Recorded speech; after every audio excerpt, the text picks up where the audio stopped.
یہ جذبہ کہ اللہ نے منع کر دیا تو کر دیا بس، ہم اللہ کے حکم کی خلاف ورزی نہیں کریں گے، کہ چاہے عقل میں آتی ہے تو بھی ٹھیک ہے اور عقل میں نہیں آتی ہے تو بھی ٹھیک ہے، یہ جذبہ پیدا کرنا مقصود ہے۔ اور یہ صرف اور صرف قربانی کے اس عمل کے ذریعے سے یہ جذبہ پیدا کیا جا سکتا ہے، اس کے علاوہ دوسرا کوئی طریقہ نہیں ہے۔ کہ جب لاکھوں لوگ قربانی کریں گے اور وہ دیکھیں گے کہ یہ قربانی ہم کیوں کر رہے ہیں، کہ ایک باپ نے اپنے بیٹے کو ذبح کرنے کا پورا ارادہ کر لیا تھا اللہ کے حکم کے سامنے، تو ہم اپنی خواہشات کو نہیں چھوڑ سکتے، ہم اپنے ذاتی اغراض اور ذاتی مفاد کو نہیں چھوڑ سکتے اللہ کے حکم کے سامنے۔ یہ قربانی کے ذریعے سے یہ جذبہ پیدا ہوا، لیکن بہت سے عقل کے پجاری اور عقل پرست جن کی معمولی سی سوچ ہوتی ہے، معمولی سی عقل ہوتی ہے، وہ جو ہے آ جاتے ہیں منہ اٹھا کر کے مشورہ دینے کے لیے کہ قربانی کے اس موقع پر لاکھوں جانوروں کو مسلمان ذبح کر دیتے ہیں اور اس کے بجائے کسی غریب کی مدد کر دی جاتی تو اس سے زیادہ فائدہ ہوتا ہے۔ یہ سوال ان کے ذہن میں، اور غریبوں کی ہمدردی ان کے ذہن میں صرف بقرعید کے موقع پہ آتی ہے، باقی سال کے 12 مہینے کبھی نہیں آتے۔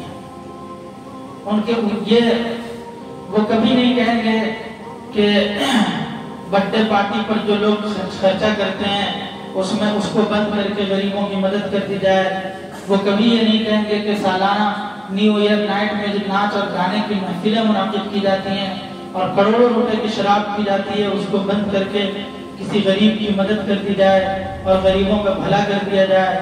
وہ جو ہے لاکھوں روپے کا موبائل خریدنے والوں سے کبھی نہیں کہیں گے کہ تم 10-15 ہزار والے سے کام چلا لو اور باقی پیسے غریبوں پر صدقہ کر دو۔ اس طرح کی چیزیں وہ ان کی زبان سے نہیں نکلے گی۔ ساری ہمدردی اسلام کے اس حکم کے سامنے ان کو نظر آتا ہے۔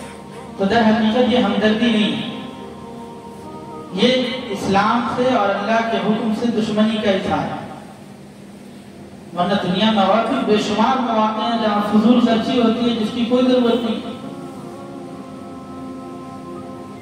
لوگ جانوروں کے لیے اور کتے بلی کے لیے جو ہے کیا کیا چیزیں خرچ کر دیتے ہیں، ان کا برتھ ڈے منایا جاتا ہے، ان کی پارٹی منائی جاتی ہے، تو بے شمار چیزیں خرچ کرتے ہیں، فضول خرچی کھانے پینے میں کرتے ہیں۔ سارا سال جو ہے وہ مٹن کڑھائی اور پتہ نہیں کیا کیا اور ڈھابے پہ جا کر کے جو کھانا کھاتے ہیں تو کبھی یہ نہیں سوچتے کہ بھائی ڈھابے پہ جا کر کے اگر ہم ایوریج کم سے کم بھی 5,000 روپے مان لیجیے خرچہ ہوتا ہے، تو اگر وہ خرچ نہ کر کے اگر کسی غریب کی مدد کر دی جائے تو وہ کبھی نہیں۔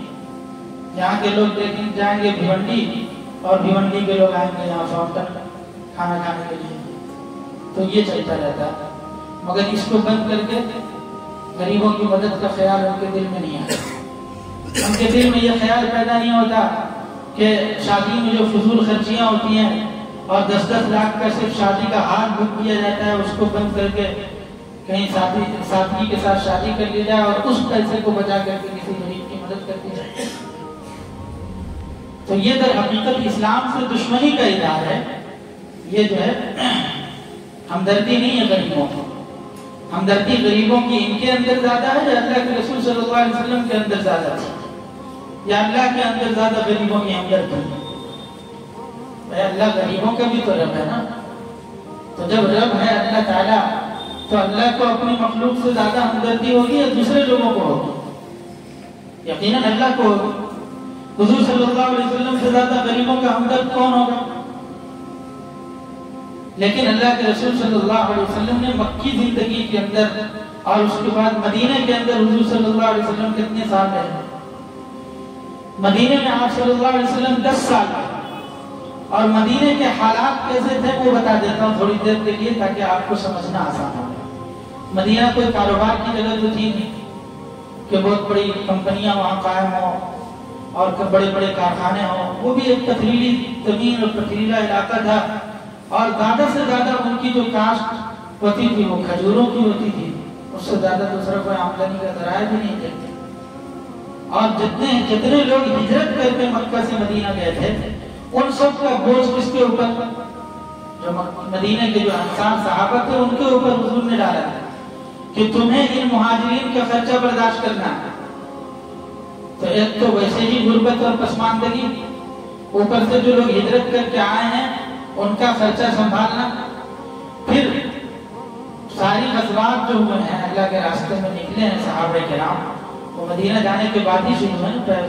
سن 2 ہجری میں جنگ بدر ہوئی، پھر اس کے بعد غزوہ احد ہوا، پھر غزوہ خندق، پھر اس کے بعد خیبر ہے، پھر فتح مکہ ہے. تو یہ جو غزوات ہوئے ہیں محدثین کے مطابق اللہ کے رسول صلی اللہ علیہ وسلم نے 27 غزوات میں خود شرکت کی. تو 10 سال میں 27 مرتبہ اللہ کے رسول غزوے میں نکلے ہیں، اور حضور کے ساتھ صحابہ بھی بہت سے نکلے ہیں. تو آپ تصور کیجئے کہ ان کو کمانے کا موقع ملا. 10 سال میں اگر 27 مرتبہ نکلیں گے تو کمانے کا کون سا موقع ہے ان کے پاس، کاروبار کا کون سا موقع ہے ان کے پاس. تو اور پھر جتنے لوگ حج کے لیے دنیا بھر سے جا رہے ہیں ان کے بھی اخراجات، جتنے جو وفود دوسرے علاقے کے مدینہ منورہ میں تعلیم حاصل کرنے کے لیے آ رہے ہیں ان کا بھی خرچہ مدینہ کے مسلمانوں. تو کئی مہینے تک چولہا نہیں جلتا تھا، فاقہ یہاں تک تھا، لیکن اللہ کے رسول صلی اللہ علیہ وسلم نے ان حالات میں بھی مدینہ منورہ میں قیام کے زمانے میں ہر سال قربانی کی. اور کبھی حضور کو یہ خیال پیدا نہیں ہوا کہ ہاں بھائی قربانی کے پیسے بچا کے غریبوں کی مدد کر دی. تو اللہ کے رسول صلی اللہ علیہ وسلم سے زیادہ غریبوں کا مسیحا کون ہو سکتا ہے؟ حضور نے خود کی، صحابہ نے کی، اور قربانی کا حکم دیا. تو جو لوگ قربانی کے لیے مشورہ دیتے ہیں وہ در حقیقت اللہ تعالیٰ کے نظام کو نہیں جانتے، اور قربانی در حقیقت ہماری سمجھ میں آئے یا نہیں آیا، اس کا اگر کوئی فائدہ نہیں بھی ہوتا تب بھی اللہ کا حکم تھا، اس وجہ سے کرنا لازم اور ضروری تھا. لیکن آپ دیکھیے کہ قربانی کرنے سے کتنے فائدے ہوتے ہیں، اور قربانی کرنے کتنے لوگ پوری دنیا کے اندر قربانی کے فریضے کو انجام دیتے ہیں. اگر صرف غریبوں کو تقسیم کیا جاتا تو انسان کے بس کی بات نہیں تھی کہ اتنے لوگوں کو روزگار سے جوڑ دیا جاتا. میں لکھ کے لایا ہوں آپ حضرات کے سامنے، انڈونیشیا میں 25.5 کروڑ مسلمانوں کی آبادی ہے، جس میں سے 1,08,80,000 لوگ سالانہ قربانی کرتے ہیں.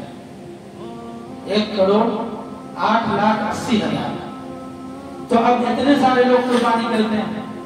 یہ پڑوس ملک پاکستان میں 20 کروڑ سے زیادہ آبادی ہے، 1,22,00,000 لوگ قربانی کرتے ہیں. بنگلہ دیش میں 15 کروڑ 16 لاکھ کی آبادی ہے، جس میں 80,72,000 لوگ قربانی کرتے ہیں. مصر میں 8 کروڑ 5 لاکھ کی آبادی ہے، جس میں سے 62 لاکھ اور 32,000 لوگ قربانی کرتے ہیں.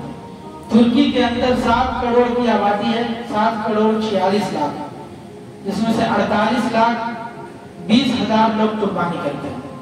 ایران کے اندر 7 کروڑ 38 لاکھ کی آبادی ہے، جس میں 21 لاکھ لوگ قربانی کرتے ہیں.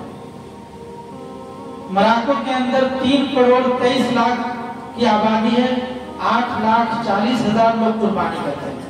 عراق میں 3 کروڑ 11 لاکھ کی آبادی ہے، جس میں سے 4,72,000 لوگ قربانی کرتے ہیں.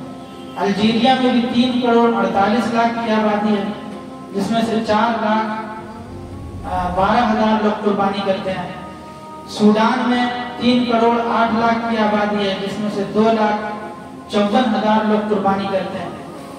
سوڈان میں سعودی عرب میں 2 کروڑ 54 لاکھ کی آبادی ہے، 1 کروڑ 50,30,000 لوگ قربانی کرتے ہیں، جو کہ وہاں حجاج کرام جاتے ہیں تو سب سے زیادہ قربانی پوری دنیا میں وہی ہوتی ہے. افغانستان میں 2 کروڑ 90 لاکھ کی آبادی ہے، جس میں سے 2,10,000 لوگ قربانی کرتے ہیں. ازبکستان میں 2 کروڑ 68 لاکھ کی آبادی ہے، 1,60,000 لوگ قربانی کرتے ہیں. سیریا میں 2 کروڑ 8 لاکھ کی آبادی ہے، جس میں سے 1 لاکھ لوگ قربانی کرتے ہیں. کم سے کم اوسط نکالا گیا ہے. کویت میں 5 لاکھ کی آبادی ہے، جس میں سے 98,000 لوگ قربانی کرتے ہیں. ملیشیا میں 1 کروڑ 70 لاکھ کی آبادی ہے، جس میں سے 95,000 لوگ قربانی کرتے ہیں.